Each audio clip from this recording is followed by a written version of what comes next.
आगे बढ़ेंगे और बात करेंगे कक्षा 8वीं सामाजिक विज्ञान में अध्याय नंबर 6। अध्याय नंबर 6 है देशी जनता को सभ्य बनाना, राष्ट्र को शिक्षित करना। ठीक है, तो ये इसके ऑब्जेक्टिव दिए गए हैं, तो यहाँ से आप ऑब्जेक्टिव नोट कर लीजिए। ठीक है, और साथ में इसके आंसर भी दिए गए हैं, तो आप यहाँ से इसके आंसर भी देख सकते हैं नीचे। ठीक है, ये उसके बाद रिक्त स्थान है, रिक्त स्थान के आंसर नीचे मिल जाएंगे आपको। ठीक है, शुरुआत करते हैं अति लघुत्तरी प्रश्न से। पहला क्वेश्चन 2024 में आया हुआ है, क्या दिया हुआ है? अंग्रेजों का सांस्कृतिक मिशन क्या था? देखो, अंग्रेजों का सांस्कृतिक मिशन था उन्हें देशी समाज को सभ्य बनाना है और उनके रीति रिवाजों और मूल्य मान्यताओं को बदलना है। ठीक है भाई। दूसरा है एशियाटिक सोसाइटी ऑफ बंगाल का गठन किसके द्वारा किया गया? तो एशियाटिक सोसाइटी ऑफ बंगाल का गठन William James Henry Thomas Colebrook और नेथेनियल हॉलहेड ने मिलकर किया था। ठीक है, बहुत सारे नाम है, अजीबोगरीब, याद करने पड़ेंगे। अगला है प्राच्यवादी आलोचकों के क्या तर्क थे? तो प्राच्यवादी आलोचकों के तर्क थे कि भाई पूर्वी साहित्य का ज्ञान त्रुटियों से भरा हुआ है, मतलब जो मिस्टेक्स से भरा हुआ है, भरा, अवैज्ञानिक और अंगभीर तथा सतही था। ठीक है, कौन से अंग्रेज अफसर भारतीय संस्कृति के प्रति आदर भाव रखते थे? विलियम जोन्स और कोलब्रुक। ठीक है, उसके बाद है प्राच्यवादी आलोचकों के अनुसार भारत में कैसी शिक्षा दी जानी चाहिए?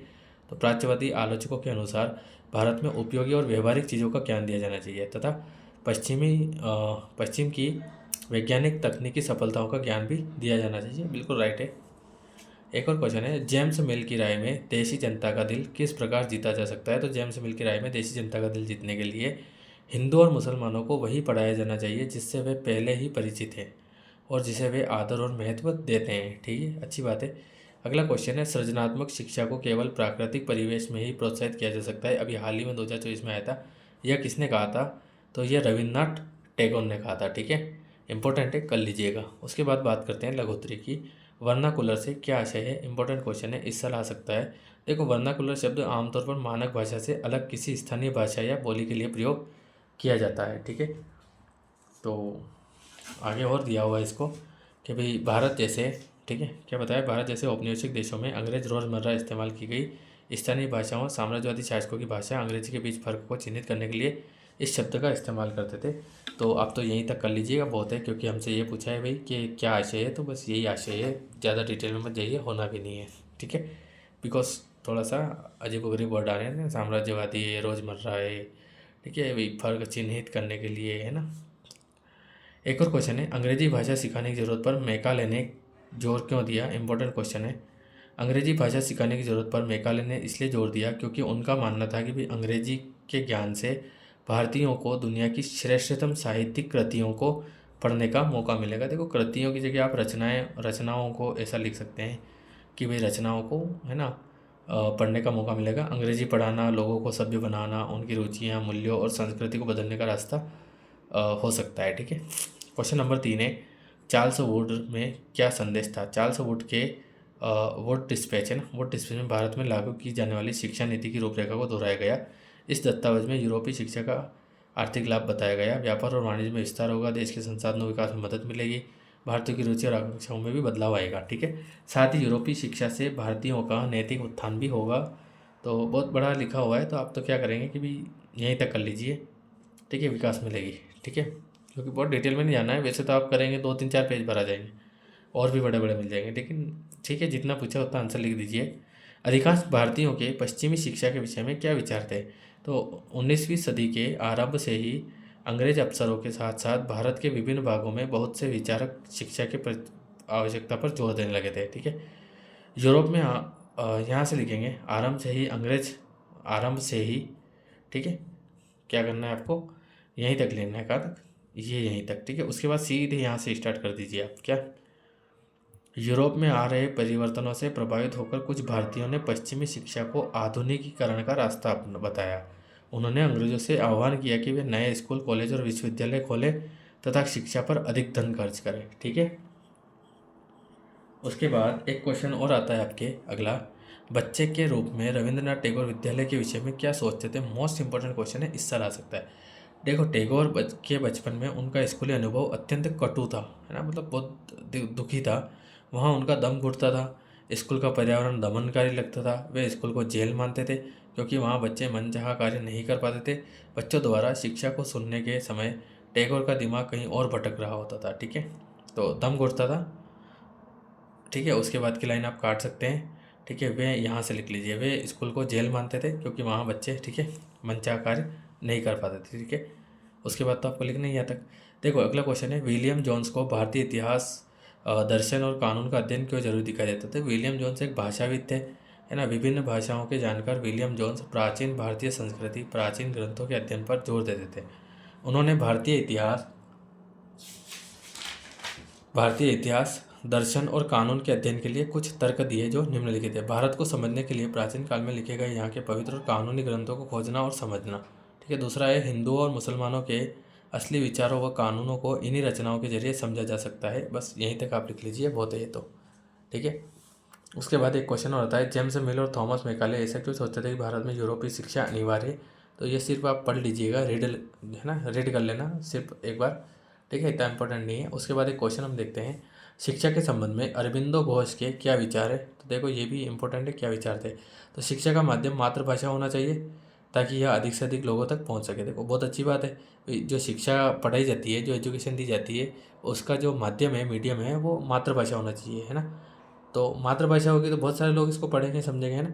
छात्रों को अपने मूल के साथ जुड़े रहना चाहिए, फिर भी उनको आधुनिक वैज्ञानिक आविष्कारों और लोकप्रिय शासन व्यवस्था के संदर्भ में पश्चिमी देशों के अनुभव का भी पूरा भरपूर लाभ उठाना चाहिए। ठीक है, छात्रों को कोई हस्तकला भी सीखनी चाहिए ताकि वे स्कूल छोड़ने पर यथासंभव रोजगार पा सके। देखो अगर मान लो किसी कारण एजुकेशन फिनिश हो गई है या आपका कोर्स कंप्लीट हो गया है, आपकी पढ़ाई खत्म हो गई है, तो उसके लिए ऐसा नहीं कि भाई आपको गवर्नमेंट जॉब के लिए ऐसा उधर भटकना पड़े। अगर आपको कोई ऐसी कला सीख मिल गई है ना, तो कला के साथ आप कुछ भी कर सकते हैं। ठीक है, उस कला से आप रोजगार कमा सकते हैं, पैसा कमा सकते हैं, ठीक है, घर चला सकते हैं। महात्मा गांधी बच्चों को हस्तकलाएं क्यों सिखाना चाहते थे। तो महात्मा गांधी बच्चों को हस्तकलाएं इसलिए सिखाना चाहते थे क्योंकि हस्तकला से उनका मस्तिष्क और समझने की क्षमता दोनों विकसित होते हैं। हस्तकलाएं सीखने के लिए बच्चों को हाथ से कार्य करना पड़ता है, हुनर की बारीकी सीखनी पड़ती है, यह भी जानना पड़ता है कि विभिन्न चीज़ें किस तरह से काम करता है। ठीक है, देखो एक बता देता हूँ मैं, कपड़े जो सीने वाले जो होते हैं ना, जो टेलर वगैरह होते हैं, कितना कुछ मतलब बारीकी से काम करना पड़ता है उनको, कितनी मेहनत लगती है उनकी। तो वो एक कला है, एक हस्तकला अपन समझ सकते हैं उसको।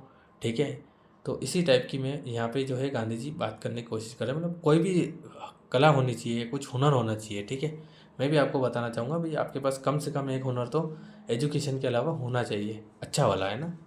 अब हुनर का मतलब अच्छा वाला। ठीक है, दीर्घ उत्तरी प्रश्न है, भारत में विलियम जोन्स और हेनरी टॉमस कोलब्रुक के योगदान का वर्णन कीजिए। देखो भारतीय भाषाओं को सीखकर संस्कृत व फारसी रचनाओं का अंग्रेजी में अनुवाद किया। ठीक है, उन्होंने प्राचीन मतलब देखो भारतीय लैंग्वेज को सीखा और संस्कृत और फारसी रचनाओं का अंग्रेजी में अनुवाद किया। संस्कृत और जो फारसी रचनाएं जो लिखी हुई थी ना, उनको अंग्रेजी में अनुवाद किया उन्होंने प्राचीन भारतीय विरासत को समझने का प्रयास किया। इन्होंने साथ मिलकर एशियाटिक सोसाइटी ऑफ बंगाल का गठन किया। ठीक है, और भाई और भी बताया है, एशियाटिक रिसर्च नामक शोध पत्रिका का प्रकाशन भी शुरू किया है ना, पब्लिश किया था। जॉन्स और कॉलब्रुक भारत और पश्चिम की प्राचीन संस्कृतियों के प्रति आदर भाव रखते थे। ठीक है भाई, यहीं तक लिख लीजिए आप, या फिर एक पॉइंट और, वे मानते थे कि भारत को समझने के लिए प्राचीन काल में लिखे गए यहाँ के पवित्र और कानून ग्रंथों की खोज व समझना जरूरी है। ठीक है, उसके बाद एक क्वेश्चन और आता है, नैतिक शिक्षा मांग क्यों की गई थी। ठीक है, मोस्ट इंपोर्टेंट क्वेश्चन है भी। 19वीं सदी में भारत में सक्रिय ईसाई प्रचारकों का मानना था कि भी शिक्षा का उद्देश्य लोगों के नैतिक चरित्र में सुधार लाना है और नैतिकता उत्थान केवल ईसाई शिक्षा के जरिए हो ही संभव है। इसलिए ब्रिटिश नियंत्रण वाले भू क्षेत्रों में अपनी संस्थाएं न खोल पाने के कारण प्रचारकों ने सेरामपुर में अपना मिशन खोला। वर्ष 1800 में एक छापा खाना लगाया गया और 1860 में कॉलेज की स्थापना की गई। ठीक है, उसके बाद तो बहुत सारा है, तो आप तो इतना सा लिख दीजिए, चल जाएगा इतना में। ठीक है, उसके बाद आप पढ़ के देख लीजिएगा, आपको लगे तो एक दो लाइन और डाल दीजिए। उसके बाद एक क्वेश्चन और आता है आपके, क्वेश्चन नंबर 3, 1830 के दशक में एडम के अनुसार बंगाल और बिहार की पाठशालाएं कैसी थी, संक्षेप में लिखिए। तो बंगाल और बिहार में 1 लाख से ज़्यादा पाठशालाएं थी। वहाँ छोटे छोटे केंद्र, 20 से ज़्यादा विद्यार्थी नहीं होते थे। पाठशालाओं में पढ़ने वाले बच्चों की कुल संख्या 20 लाख से भी ज़्यादा थी। ठीक है, आगे है, पाठशालाएं संपन्न लोगों या, तो देखो पॉइंट ही है और सिंपल सिंपल है, तो आप 5 पॉइंट कर लेना, बहुत है। ठीक है, आप पढ़ लीजिए यहाँ से जो आपको सरल लगे वो। और क्वेश्चन नंबर 4 में भी ऐसा ही है, सन 1854 के बाद कंपनी में देशी शिक्षा व्यवस्था में सुधार हेतु क्या कदम उठाए गए। तो बहुत सारे पॉइंट है, आप यहाँ पे 4-5 पॉइंट आप कर लीजिएगा, कम से कम 5 पॉइंट आप कर लेना, ठीक है, वो छोटे छोटे पॉइंट है ना इसलिए, ठीक है। उसके बाद एक क्वेश्चन और है आपके, नेक्स्ट क्वेश्चन नंबर 5 क्या दिया है, महात्मा गांधी औपनिवेशिक शिक्षा के पक्ष में क्यों नहीं थे। तो देखो, महात्मा गांधी औपनिवेशिक शिक्षा के पक्ष में नहीं थे। उनका कहना था कि जो औपनिवेशिक शिक्षा ने भारतीयों के मस्तिष्क में हीनता का बोध पैदा कर दिया। औपनिवेशिक शिक्षा के संपर्क में आकर भारतीय पश्चिमी सभ्यता को श्रेष्ठ मानने लगे। देखो, औपनिवेशिक का मतलब है यहाँ पे इंग्लिश, वेस्टर्न, पश्चिमी, ठीक है भाई, जो है अंग्रेजी की बात हो रही है। अपनी संस्कृति के प्रति भी गांधी जी मानते थे कि भाई लोगों ने क्या है कि औपनिवेशिक शिक्षा मतलब इंग्लिश एजुकेशन लेने के बाद क्या है, मतलब जो पश्चिमी है ना सभ्यता थी उसको मतलब बहुत अच्छा मानने लगे थे, वेस्टर्न कल्चर जो था उसको, और भारत की संस्कृति को मतलब वो इतना अच्छा नहीं मानते थे, है ना। आगे देखो यहाँ पे फिर बताया है, उन्होंने कहा कि शिक्षा में विष भरा हुआ है, मतलब जहर भरा हुआ है, यह पापपूर्ण है, इसने भारतीयों को दास बना दिया है, ठीक है। पसंद करने लगे थे, ठीक है। तो बहुत है, आप तो इतना लिख दीजिए चल जाएगा। एक और ये भी, उनकी राय में अंग्रेजी शिक्षा ने उन्हें अपनी ही भूमि पर अजनबी बना दिया है। मोस्ट इंपॉर्टेंट है, ये एक ऑब्जेक्टिव भी बन सकता है आपके, ठीक है, क्या कि भाई अपनी ही भूमि पर अजनबी बना दिया, ये कथन किसने कहा था। तो गांधी जी ने कहा था, ठीक है। एक क्वेश्चन है आपके 2023 में आया हुआ है कि रविन्द्रनाथ टैगोर ने शांति निकेतन की स्थापना किस उद्देश्य से की थी। तो भाई टैगोर बचपन में स्कूल जाने से बहुत चिढ़ते थे, ठीक है। तो ऐसे में क्या टैगोर ने बड़ा होने पर स्कूल खोलने की सोचा जहाँ पे बच्चे खुश रह सकें, ठीक है भाई। उनका मानना था कि सृजनात्मक शिक्षा को केवल प्राकृतिक परिवेश में ही प्रोत्साहित किया जा सकता है, इसलिए उन्होंने कलकत्ता से 100 किलोमीटर दूर शांति निकेतन की स्थापना की। चौथा पॉइंट है, ये आपको लिखना है, ठीक है। चौथा पॉइंट है, उन्होंने शांति निकेतन में कला, संगीत और नृत्य के साथ साथ विज्ञान और प्रौद्योगिकी शिक्षा पर भी जोर दिया था। ये इंपॉर्टेंट क्वेश्चन है, पढ़ लीजिएगा, ठीक है। लास्ट क्वेश्चन और आता है आपके, शिक्षा के संबंध में रविन्द्रनाथ टैगोर और महात्मा गांधी के विचारों में क्या डिफरेंस था। तो आ सकता है क्वेश्चन, है ना, लेवल है। तो टैगोर के अनुसार शिक्षा का उद्देश्य व्यक्तिगत स्वतंत्रता और रचनात्मक को प्रोत्साहन देना, जबकि गांधी जी के लिए शिक्षा का मुख्य उद्देश्य समाज सेवा और आत्मनिर्भरता, ठीक है। टैगोर अंग्रेजी शिक्षा के विरोधी नहीं थे, लेकिन वे चाहते थे कि भी मातृभाषा में शिक्षा दी जाए, जबकि गांधी जी तो पूरी तरीके से अंग्रेजी शिक्षा के खिलाफ थे, ठीक है। भी वह शिक्षा का माध्यम मातृभाषा को ही मानते थे। टैगोर शिक्षा के माध्यम से आत्म प्राप्ति पर जोर देते थे, जबकि गांधी जी ने बच्चों के संपूर्ण विकास और जातिवाद को खत्म करने पर जोर दिया। तो इसी के साथ 12 मिनट की वीडियो के साथ आपका जो चैप्टर है ये भी होता है फिनिश, ठीक है। आप क्वेश्चन को लिखिए, याद करिए, और अगर कोई क्वेश्चन आपको टफ लगता है तो आप मुझे कमेंट करिए, मैं उसको शॉर्ट करा दूंगा, ठीक है गाइस। साथ साथ में आप नोट्स बनाते जाइए, है ना। और जो है वीडियो जैसे अपलोड के बीच में आपको समय मिलता है तो उसके चलते आप जो है नोट्स वगैरह बनाते जाइए और कंप्लीट करते जाइए। बोर्ड क्लास है आपके, कभी भी एग्ज़ाम हो सकती है ना। ठीक है, मिलते हैं नेक्स्ट वीडियो में।